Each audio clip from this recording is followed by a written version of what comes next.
तो hello friends, welcome to my channel LKTS IQ। अगर आप यूपी की तैयारी करना चाहते हैं, यूपी बीएड की, तो आप मेरे साथ जुड़ सकते हैं। मैं प्रीवियस ईयर पेपर करा रहा हूँ और साथ ही साथ जीके जीएस के डिटेल्ड में जानकारी भी साथ में दी जाएगी। जैसा कि आपको पता है कि 24 अप्रैल को यूपी बीएड की एग्ज़ाम है, तो अभी से तैयारी में लग जाइए। हमारा पहला क्वेश्चन है, बादल वाली रातें साफ रातों की तुलना में अधिक गर्म होती हैं, क्यों? तो इसका आंसर है, यह स्थलीय विकिरण में बाधा के रूप में कार्य करता है। मतलब क्या होता है कि सूरज की जो विकिरणें आती हैं तो वो सीधे पृथ्वी पर पड़ती हैं और वापस सीधा लौट जाएंगी। लेकिन अगर बीच में ये बादल आ गए ना, तो इन्हीं विकिरणों को रोक लेता है और रोकने की वजह से ये गर्म ज़्यादा होगा एज कम्पेयर टू साफ साफ बादल की तुलना में। जैसे कि अब अगर ये बादल ना होते तो सीधे ये वापस निकल जाती, लेकिन ऐसा नहीं होता है। अगर बादल आ गया तो ये विकिरणें रुक जाएंगी और हीट उत्पन्न करेंगी। तो यही पूछा जा रहा है कि अधिक गर्म क्यों होती हैं।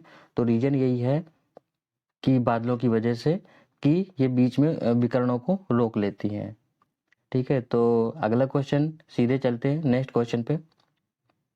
इससे कुछ जानकारी ले लीजिए। जैसे ग्रीन हाउस इफेक्ट, ये क्या होता है? ग्रीन हाउस इफेक्ट क्या होता है ना, तो ये सूरज की जो किरणें आती हैं वो पृथ्वी से टकराती हैं और ये वापस उड़ती हैं। ठीक है, और पेड़ पौधों के द्वारा ये रोक ली जाती हैं। तो इसी को ग्रीन प्लांट के नाम से भी जाना जाता है और ये पेड़ पौधों के लिए भी जरूरत होती है, क्योंकि अगर सीधे एनर्जी आई विकिरण के रूप में और वो वापस हो गई, तो अगर हमें हीट चाहिए कुछ स्टोरेज के लिए तो फिर ये रहती नहीं है। तो इस वजह से ये ग्रीन हाउस जो होता है ना, ये रोक के रखता है। तो इस वजह से ग्रीन हाउस हमें ज़रूरत भी होती है। ओजोन परत क्या होती है? ओजोन परत एक जो सूरज की किरणें जो आती है ना, उसमें से कई सारी किरणें होती हैं। तो उनमें से एक पैराबैंगनी किरणें के नाम से होती है, जो शरीर को हमारे नुकसान पहुंचाती है। उससे कई सारे रोग हो जाते हैं, जैसे कि अल्सर, मोतियाबिंद और त्वचा का कैंसर रोग हो जाता है। तो उनको रोक के रखती है ये ओजोन गैस। इसका फॉर्मूला होता है O3। तो ये रोक के रखती है। अगर ये इन्हें क्षय होने लगे, खराब होने लगे किसी भी वजह से, तो ये हमारे लिए और बड़े रोगों का खतरा हो सकती है। और ये लगभग ओजोन गैस 99% पराबैंगनी किरणों को रोक के रखती है। अच्छा, क्वेश्चन ये पूछे कि सबसे ज्यादा ओजोन परत को प्रभावित कौन करता है? तो CFC। वैसे तो बहुत सारी गैसें होती हैं, जैसे halogen, methyl chloroform, carbon tetrachloride और बहुत सारी होते हैं। लेकिन ज़्यादातर तो क्लोरोफ्लोरोकार्बन ही ज़्यादा इफेक्ट करती है। और ये ओजोन परत लगभग 30 से 32 किलोमीटर के रेंज में होती है और समताप मंडल में। और कुछ भाग जो ऊपरी भाग होता है क्षोभ मंडल के जो ऊपरी भाग होता है वो बैड जोन कहलाता है, क्योंकि ये मनुष्य के द्वारा निकली हुई गैस से कार्बन डाइऑक्साइड इस और एरोसॉल जैसे वायुयान से निकला हुआ धुआं होता है, इनसे बनाया गया ये एरिया होता है। तो ये ज़्यादा नुकसानदायक होता है, इसी को बैड जोन कहते हैं। इसी में क्वेश्चन पूछा जाता है, ओजोन दिवस कब मनाया जाता है? तो 16 सितंबर को ओजोन दिवस मनाया जाता है। और एक क्वेश्चन कि विश्व मौसम विज्ञान दिवस कब मनाया जाता है? तो 23 मार्च को। 23 मार्च को मनाया जाता है और इसकी स्थापना 1950 में हुई थी।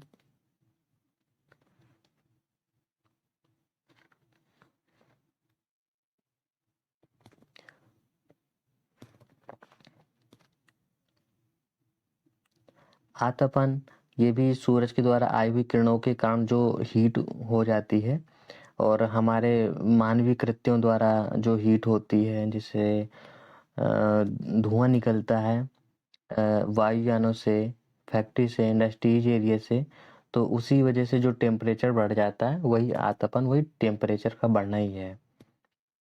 चलते हैं अगले क्वेश्चन पे। अगला क्वेश्चन है, मोह पैमाना का प्रयोग किसके मेजरमेंट के लिए यूज किया जाता है? तो आंसर है खनिजों की कठोरता की डिग्री मेजरमेंट करने के लिए, मापने के लिए करते हैं। मोह पैमाने की खोज 1812 में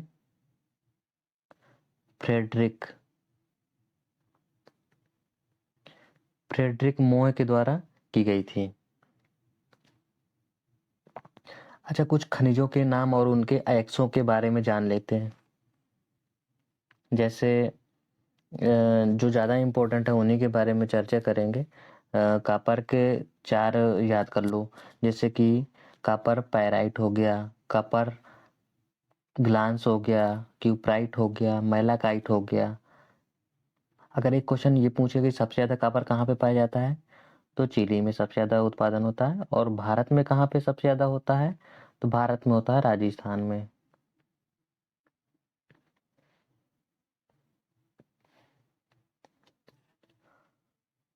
और चांदी के जो एक्स हैं उनमें से चांदी किन किन से मतलब मिलता है? तो एक हो गया हॉर्न सिल्वर, जिसका फार्मूला होता है AgCl, सोडियम सिल्वर क्लोराइड। और एक होता है रूबी सिल्वर, और एक होता है सिल्वेनाइट। अच्छा, सिल्वेनाइट इंपॉर्टेंट है क्योंकि इसका फार्मूला होता है AgAuTe।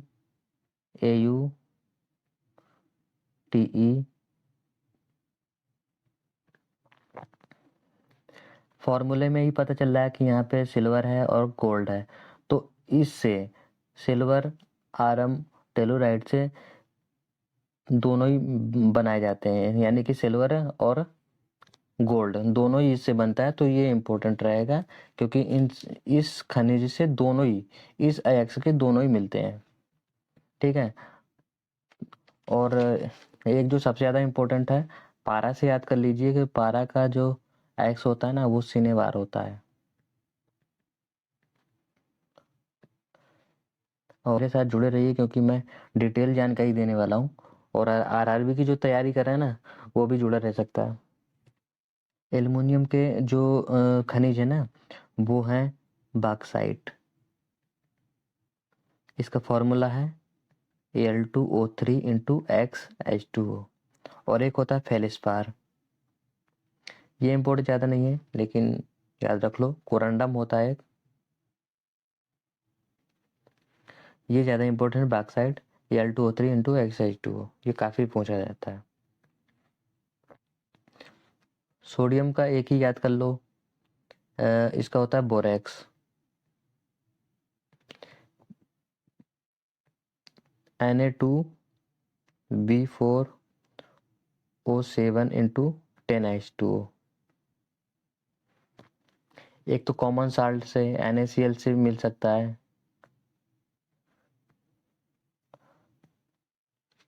और एक चिली साल्ट पीटर।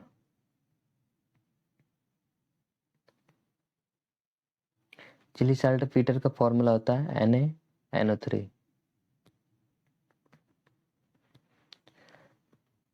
साइंस में डिटेल के लिए कमेंट करें। अच्छा, पोटेशियम के देख लेते हैं।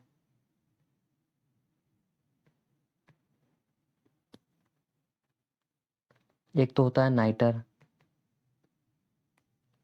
जिसे साल्ट पीटर के नाम से जाना जाता है, KNO3।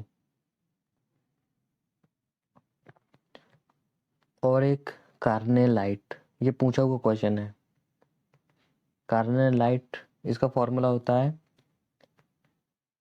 KCl MgCl2 into 6H2O। ये इसलिए इम्पोर्टेंट है क्योंकि इसमें पोटेशियम भी है और मैग्नीशियम भी है। मतलब पोटेशियम का भी खनिज है और ये मैग्नीशियम का भी। अगला क्वेश्चन है, कौन सा देश कैस्पियन सागर की सीमा से नहीं जुड़ा हुआ है? तो आंसर है पोलैंड। पोलैंड नहीं जुड़ा हुआ है। यहाँ पे रसिया है, यहाँ पे ईरान है और यहाँ पे तुर्कमेनिस्तान है, यहाँ पे कजाकिस्तान है और यहाँ पे अजरबैजान है। पोलैंड नहीं है। कैस्पियन सागर को यूरोप और एशिया का चौराहा भी कहा जाता है। अच्छा, ये क्वेश्चन पूछे कि सबसे ज़्यादा झील कहाँ पे है यानी विश्व में, तो फिनलैंड में है। तो आंसर होगा फिनलैंड। और भारत से पूछा जाता है कि सबसे छोटी झील कहाँ पर है, तो वो केरल में है, पुकेड़े झील। क्या नाम है? पुकोड़े झील, ये केरल में है। और सबसे बड़ी झील भी यहीं पे है, केरल में, वेम्बनाड झील। विश्व की सबसे मीठे पानी की झील कौन सी है? तो सुपीरियर झील, यूएसए कनाडा में है। अगर आयतन के हिसाब से कहना कि मीठे पानी की झील कहाँ पर है, तो वो है बैकाल झील, जो कि रूस में है। क्वेश्चन है, किसे स्थलीय ग्रह कहा जाता है? तो स्थलीय ग्रह कहा जाता है बुध को। अच्छा, इसमें 4 ग्रह हैं जो स्थलीय हैं और 4 ग्रह हैं गैसीय पिंड के रूप में हैं, या फिर उन्हीं को जैवियन ग्रह के नाम से जाना जाता है। 2 तरह के ग्रह हैं, एक स्थलीय है और एक जैवियन। इसमें बुध, शुक्र, मंगल, पृथ्वी, और इसमें बृहस्पति, शनि, अरुण, वरुण। अच्छा, क्वेश्चन ये पूछा जाता है कि आकार के हिसाब से ग्रहों का जो सीरीज है वो बताइए, और एक क्वेश्चन ये पूछा जाता है कि डिस्टेंस के आधार पर सीरीज बताइए। तो सबसे पहले आकार के हिसाब से चलते हैं। तो सबसे बड़ा ग्रह जो है वो हो गया बृहस्पति, फिर उसके बाद शनि, फिर उसके बाद अरुण, फिर उसके बाद वरुण, फिर उसके बाद पृथ्वी है, फिर है शुक्र, फिर है मंगल एंड बुध। तो इस तरह से क्रम है इनका। और डिस्टेंस के आधार पे कौन है, तो सबसे पहले है बुध, फिर है शुक्र, फिर पृथ्वी है, फिर मंगल है, फिर बृहस्पति है, फिर अरुण है एंड फिर वरुण है। ये है दूरी के बढ़ते हुए क्रम पे। अगला क्वेश्चन है, ब्लू मून घटना होती है, ये कब होती है? ब्लू मून की घटना होती है जब एक ही महीने में 2 पूर्णिमा होती हैं, तब। तो एक क्वेश्चन बनता है ज्वार एंड भाटा से, तो मैं ज्वार एंड भाटा के बारे में चर्चा करूंगा। ज्वार भाटा तो कई प्रकार का होता है, लेकिन 2 तरह के ज्वार भाटा, जो कि एक होता है उच्च ज्वार और एक होता है निम्न ज्वार। उसी को उच्च ज्वार को बोलते हैं बसंत ज्वार और निम्न ज्वार को बोलते हैं शरद ज्वार। एक और नाम भी होता है निम्न ज्वार का, नीप ज्वार। और उच्च ज्वार को बृहत ज्वार और बसंत ज्वार, कई नामों से जाना जाता है। अच्छा, ये होता कब है? तो ये सूर्य, चंद्रमा और पृथ्वी के एक सीध में आ जाने की वजह से होता है, क्योंकि समुद्र के जल पर सूर्य और चंद्रमा दोनों गुरुत्वाकर्षण बल लगाते हैं, इस वजह से होता है। और सबसे जो ज़्यादा बड़ा ज्वार होता है वो जब ये तीनों एक साथ आ जाते हैं। जब सूर्य, चंद्रमा और पृथ्वी ये समकोण बनाते हैं, तब नीप ज्वार होता है, यानी ये सबसे कमजोर ज्वार होता है।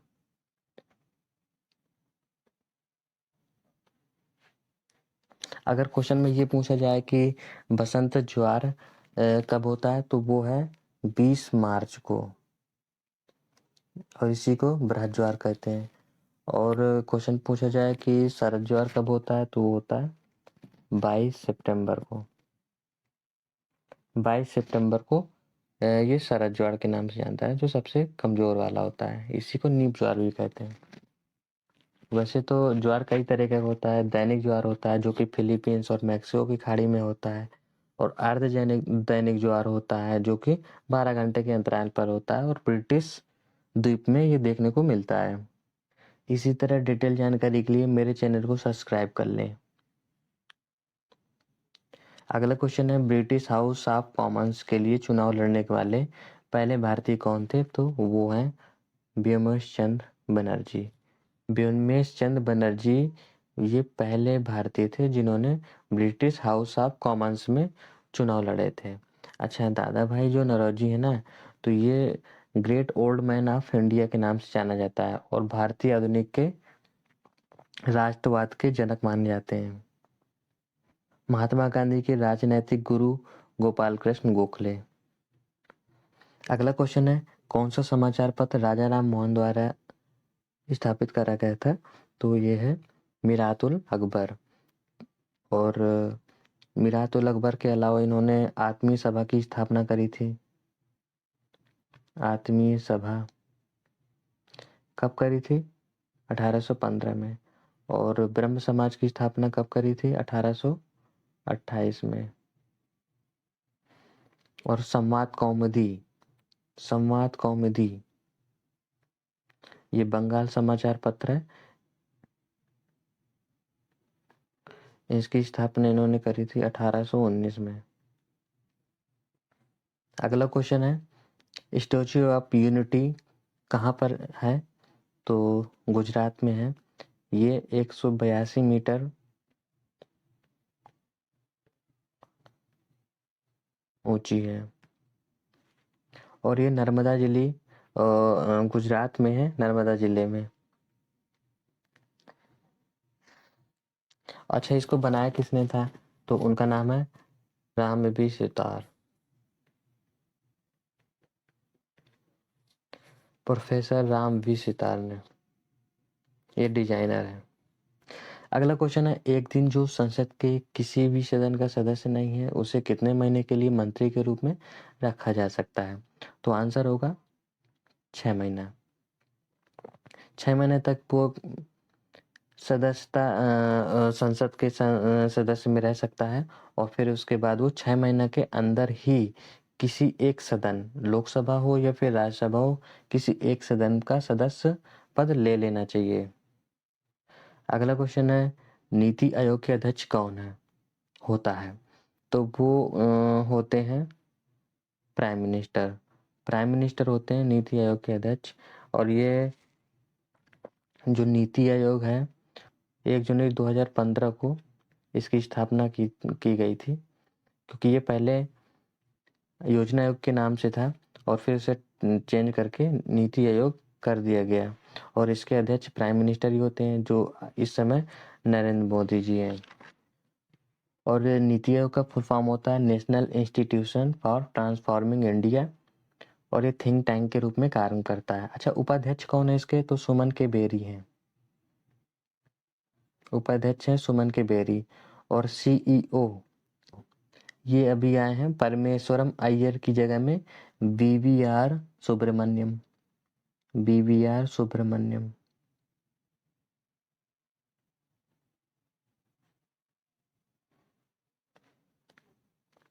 अगला क्वेश्चन है, लोकसभा के लिए चुनाव लड़ने के लिए एक व्यक्ति की न्यूनतम आयु जो होती है वो कितनी होती है, तो आंसर है 25 वर्ष। और राज्यसभा के लिए कितनी होती है? 30 वर्ष। राष्ट्रपति के लिए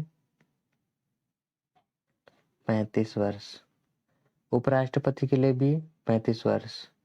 राज्यपाल के लिए भी 35 वर्ष।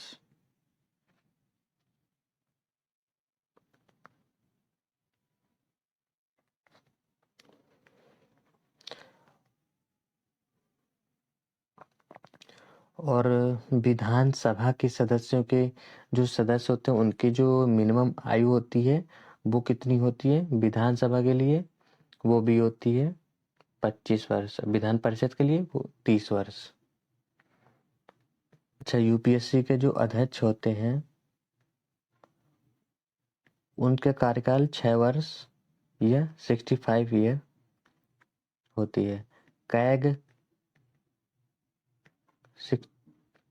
या 60 वर्ष। अगला क्वेश्चन है, भारत में मौलिक अधिकारों पर लगाए गए प्रतिबंधों की तर्कसंगतता कौन तय करता है? तो न्यायालय करता है। अच्छा, मौलिक अधिकार अनुच्छेद 12 से 35 के बीच में है, जिसमें से 6 मौलिक अधिकार अभी हैं और एक जो मौलिक अधिकार पहले था, यानी टोटल पहले 7 थे, 7 में से 6 बचे हैं। एक जो था वो अभी संपत्ति के अधिकार के रूप में अनु 300A धारा में इंक्लूड किया गया है और ये एक विधायी निकाय के रूप में, यानी कि एक कानून का दर्जा दे दिया गया इसे।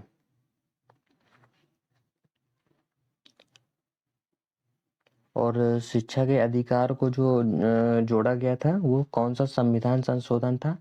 वो था 86वां संविधान संशोधन 2002। अगला क्वेश्चन है, भारत के 2022 तक का अक्षय ऊर्जा क्षमता का लक्ष्य रखा गया था। ये तो यूपी बीएड में जो पूछा गया था, तो ये तो करंट अफेयर से था। तो इसका आंसर था 175 गीगावाट। Next question. अगला क्वेश्चन है, अनुच्छेद कौन सा है जो धन विधेयक को परिभाषित करता है? तो आंसर है 110। अनुच्छेद 110 धन विधेयक को परिभाषित करता है। और ये जो 56 है तो राष्ट्रपति के कार्यकाल से संबंधित है। और अनुच्छेद 72 जो है तो ये है राष्ट्रपति के शक्तियों से, क्षमा शक्ति से। और ये अनुच्छेद 121 है संसद में जो वार्ता होती है उनकी, उससे।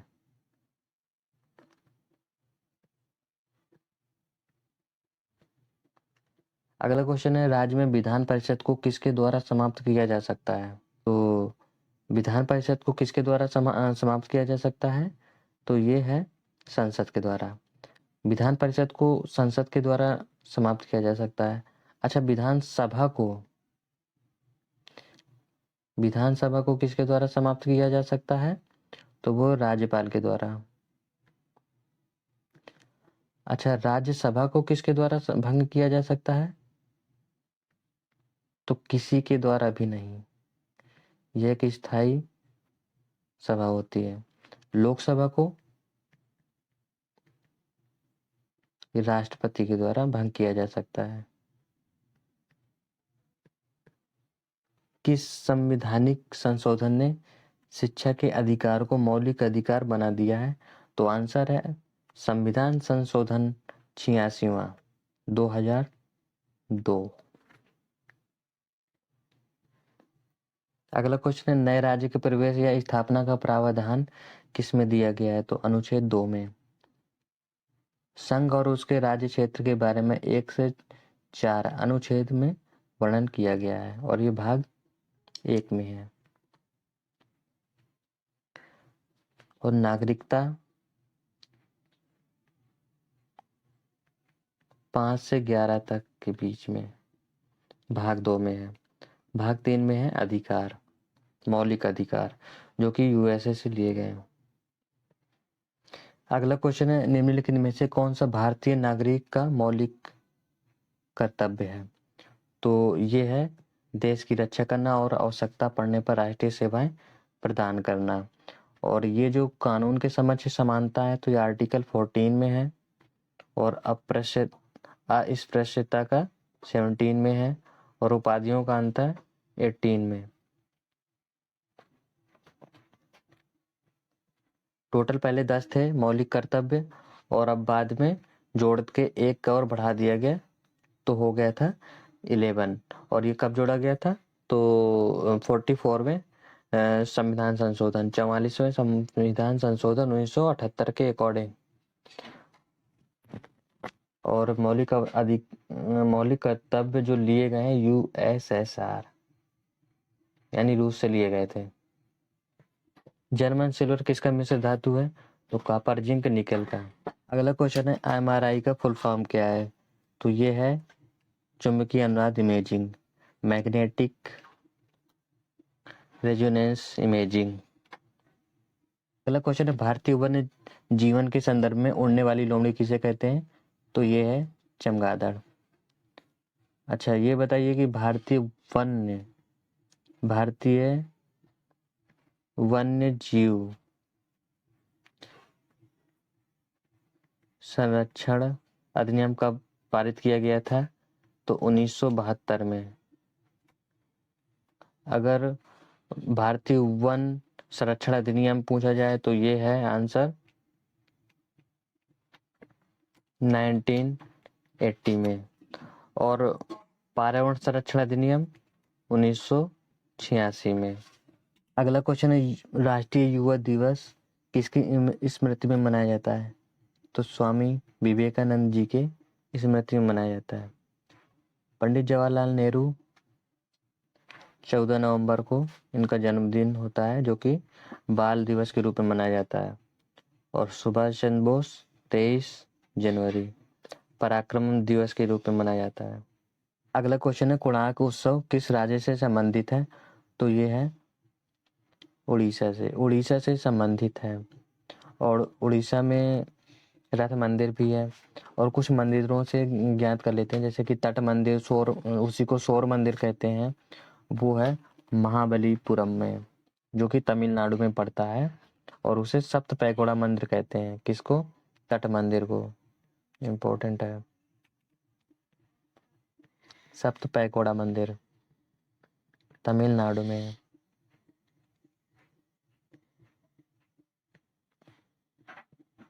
तमिलनाडु के कुछ महत्वपूर्ण मंदिर जो मैं बता रहा हूँ, जैसे कि एक रामानाथ स्वामी मंदिर जिसे रामेश्वरम के नाम से जानते हैं, और एक नटराज मंदिर जो कि शिव जी पर आधारित है, और एक कपालीश्वर मंदिर, और बृहदेश्वर मंदिर जो कि कावेरी नदी पर है।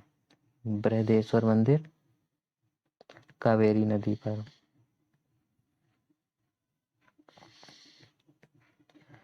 और एक मंदिर है रामप्पा मंदिर, वो है तेलंगाना में। रामप्पा मंदिर है तेलंगाना में, भगवान शिव पर आधारित है, शिव पर। और एक क्वेश्चन और कि हम्पी का विरूपाक्ष मंदिर जो कि कर्नाटक में है, शिव जी पर है।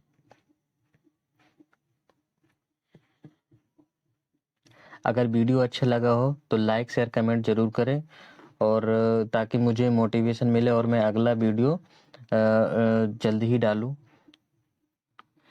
और मेरे चैनल को सब्सक्राइब करें, सब्सक्राइब करना बिल्कुल भी ना भूलें। और एक विशेष सूचना, जो भी स्टूडेंट तैयारी कर रहे हैं यूपी बीएड की, तो मेरे साथ जुड़ सकता है और मेरे चैनल को सब्सक्राइब कर ले। LKTS IQ के नाम से है। तो इसमें मैं जीके और जीएस प्लस में डिटेल जानकारी दे रहा हूँ, और करंट अफेयर भी थोड़ा इंक्लूड कर देता हूँ।